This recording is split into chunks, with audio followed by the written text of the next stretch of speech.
মুক্তি পেতে হবে। পৃথিবীতে অনেক জাতি আছে স্বাধীনতার জন্য শতবর্ষ সংগ্রাম করে, কোনোদিন স্বাধীনতা পায় না। শতাব্দীর পর শতাব্দী চলে যায়, দশকের পর দশক চলে যায়, কিছুই ঘটে না।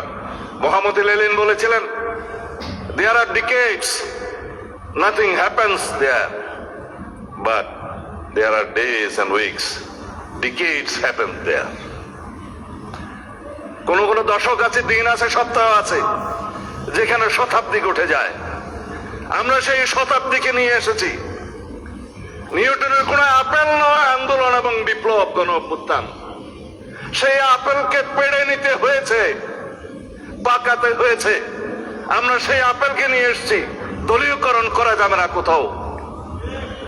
আমার ভাই পড়ুয়ার বলে গেছেন, গণভোটের গণরায় বাস্তবায়ন করতে হবে। আসুন একসাথে বসি। সংবিধান সংশোধন কমিটিতে আপনাদের আহ্বান জানিয়েছি, আপনারা এখনো নাম দেন নাই। গতকালকে প্রথম বৈঠক করেছি। জুলাই জাতীয় সনদের প্রত্যেকটা অক্ষর বাস্তবায়ন করা হবে, আমরা প্রতিশ্রুতি দিয়েছি। আপনারা বলেছেন গণ আকাঙ্ক্ষা, গণরায় বাস্তবায়ন করা হবে। সেটা কি সংস্কার পরিষদে গেলে হবে, সংবিধান সংশোধন কমিটিতে গেলে হবে না? আমি একবার বলেছিলাম, তাল দপ করিয়া পড়িল না পড়িয়া দপ করিল এক কথাই, বাট কনস্টিটিউশনাল প্রসিডিউর হচ্ছে অ্যামেন্ডমেন্ট নেয়া। প্রত্যেকটা অ্যামেন্ডমেন্ট হচ্ছে এক একটা সংস্কার। এইভাবে আমাদের বুঝতে হবে। মাঠের রাজনীতি করতে পারবেন, সংস্কার কমিশন করবেন, বা জাতীয় সংস্কার পরিষদ করবেন, সাংবিধানিক সংস্কার পরিষদ করবেন, দিস ইজ অল ওয়ার্ডিং। কিন্তু প্র্যাকটিক্যাল যেটা আসতে হবে অ্যামেন্ডমেন্ট, সেটা গ্রহণ করতে হবে পার্লামেন্টে। And that would be the 18th amendment of the Constitution, which would be historic constitution in our century, যেটার প্রত্যাশা নিয়ে আমাদের শহীদরা শহীদ হয়েছেন, যে আকাঙ্ক্ষা নিয়ে গণ অভ্যুত্থান হয়েছে, যার জন্য আমরা সংগ্রাম করেছি। আমার নিজের 10টি বছর নির্বাসনে গিয়েছে, তাকে আমি পিঠা দিতে দেব না। গুম কমিশন আমরা অধ্যাদেশ পাশ করি নাই, কিন্তু গুমের উপর প্রতিকার এবং গুম প্রতিরোধ আইন নিয়ে এসেছি। আগামী পার্লামেন্টে আসবে ইনশাআল্লাহ। যেটা সিস্টেমেটিক এনফোর্স ডিসঅ্যাপিয়ারেন্সের জন্য আইটিসি অ্যাক্টের বিধান আছে, সেখানে মৃত্যুদণ্ড সহ কড়া শাস্তি আছে। বাকি সবগুলো ডিফাইন করেছে আমরা গুম প্রতিকার ও গুম প্রতিরোধ আইনে, যেগুলো আপনারা আইনটা নিয়ে আসলে দেখবেন। আমরা এখনো ওয়েবসাইটে দিয়েছি, ওখানেও দেখতে পারেন। সেই অগ্নিজরা দিনগুলো, আমি যদি লম্বা বক্তব্য দিই মাননীয় রাষ্ট্রপতির সময় থাকবে না। এখানে আপনারা অনেক অপেক্ষা করছেন, কিছু বিভ্রান্তিও মাঝখানে হয়েছে, যার জন্য আমার অনেক কথা বলার ইচ্ছা আছে। তবে অনেক কথা আজকে যাব বলে কিছু কথা না বলি। তার মানে হচ্ছে আন্দোলনের দিনলিপি।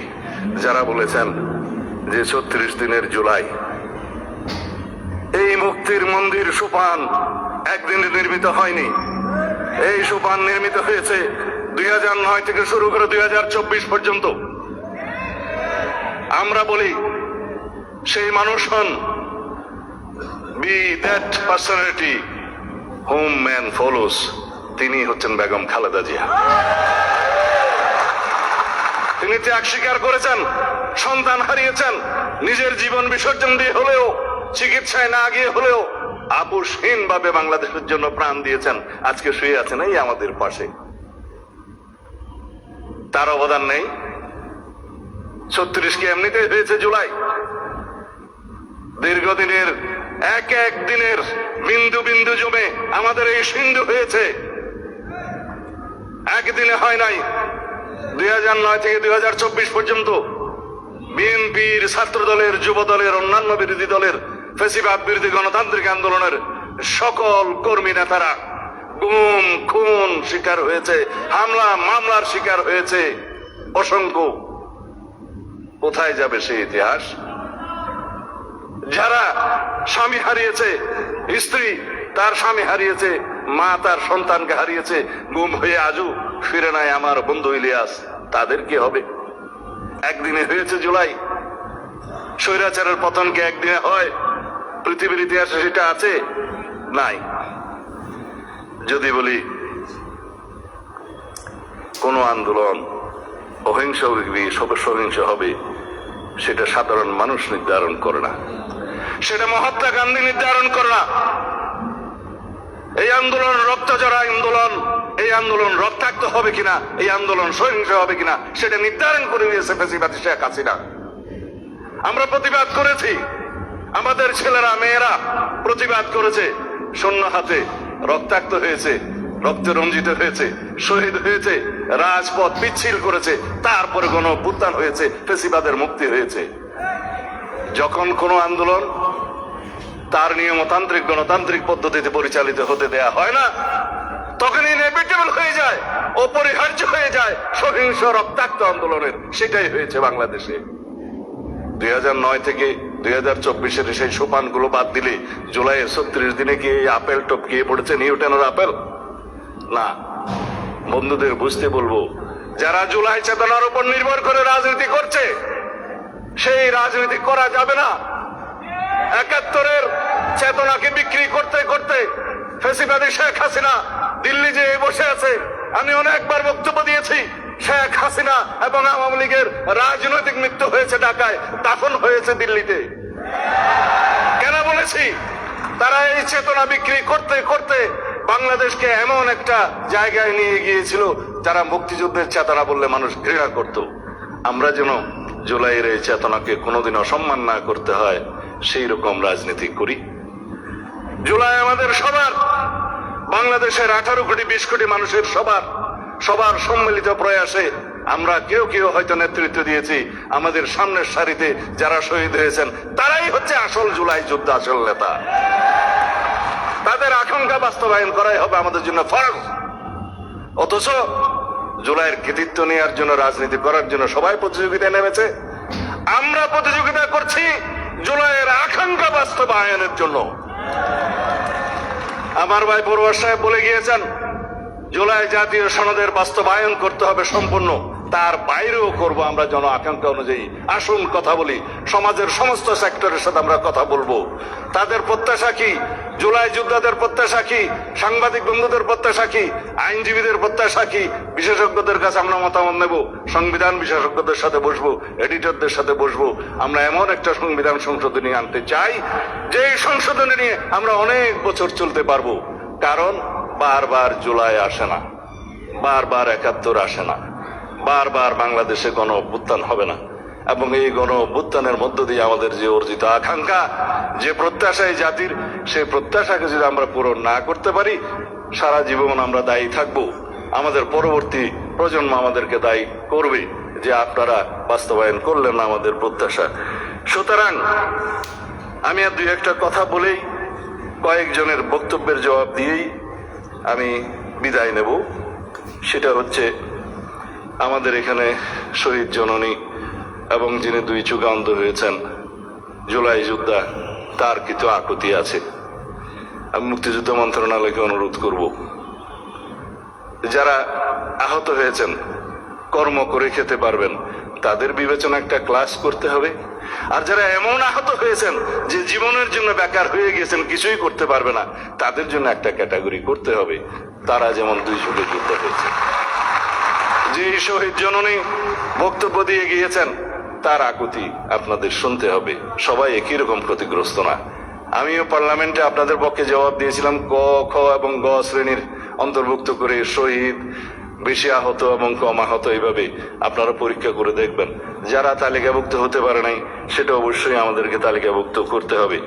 আমি সবাইকে অনুরোধ করব, যারা বলছেন আওয়ামী লীগের রাজনৈতিক দল হিসেবে বিচার পরিচালনা করতে হবে, সেটা তো আমার বক্তব্য ছিল। 2025-এর 5ই ফেব্রুয়ারি প্রথম আমি এই দাবি তুলি প্রেস ক্লাবে, এখনো অডিও ভিডিও সব পাওয়া যায়। দলের পক্ষ থেকে বলেছি, রাজনৈতিক দল হিসেবে বিচার সুগম করার জন্য কনস্টিটিউশন আর্টিকেল 47-এর অনুসরণে আমরা আইন সংশোধন করেছি, আইসিটি একটা আছে। আমরা সেইভাবে ব্যক্তির যেভাবে বিচার করা যায়, এই মানবতা বিরোধী এবং গণহত্যার জন্য সংগঠনেরও সেরকম বিচার করা যায়। আদালত নির্ধারণ করবে আওয়ামী লীগের পরিণতি কি হবে। আমরা এক্সিকিউটিভ অর্ডারে যেমন কোন রাজনৈতিক দলের নিষিদ্ধ ঘোষণা চাই না, কিন্তু বিচারিক প্রক্রিয়া অবশ্যই আদালত নির্ধারণ করবে এই আওয়ামী লীগের কি হবে। গণহত্যার জন্য যে দল দায়ী, যে দল মানবতা বিরোধী অপরাধের জন্য দায়ী, সেই দায়ী কতটুকুন সেটা তদন্ত হচ্ছে। আইসিটি কোর্টের যে ইন্সপেকশন টিম তারা তদন্ত করছে, আমরা নির্দেশনা দিয়েছি, শেষ পর্যায়ে আছে। ইনশাআল্লাহ আওয়ামী লীগের রাজনৈতিক দল হিসাবে তাদেরকে কাঠগড়ায় দাঁড়ানো হবে, দাঁড় করানো হবে এবং তাদের বিচার নিশ্চিত করা হবে। যারা আওয়ামী লীগের নেতা কর্মী ভাই বন্ধুরা মাঝে মধ্যে দিল্লি থেকে, মাঝে মধ্যে এখানে বনে বাদাড়ে আড়াল থেকে কিছু কিছু আওয়াজ দিয়ে থাকেন, মনে রাখবেন বাংলাদেশের মানুষ গণহত্যাকারী কোন মাফিয়া শক্তিকে এই দেশে রাজনীতি করার জন্য আর অনুমতি দিবে না। দুঃস্বপ্ন দেখার দরকার নাই। আওয়ামী লীগের এত মুরদ নাই, মাঝে মধ্যে আওয়াজ দিতে পারে। বাংলাদেশের মানুষ আওয়ামী লীগের পাশে এক, ফ্যাসিবাদের বিরুদ্ধে সংগ্রামের জন্য এক। আমরা এই হাউজে পরস্পর তর্ক করব, বিতর্ক করব, জাতীয় সংসদে বিরোধী দল সরকারি দল আমরা বাহাস করব, কিন্তু যখন সওয়াল আওয়ামী লীগের আসবে তখন আমরা সমগ্র জাতি এক।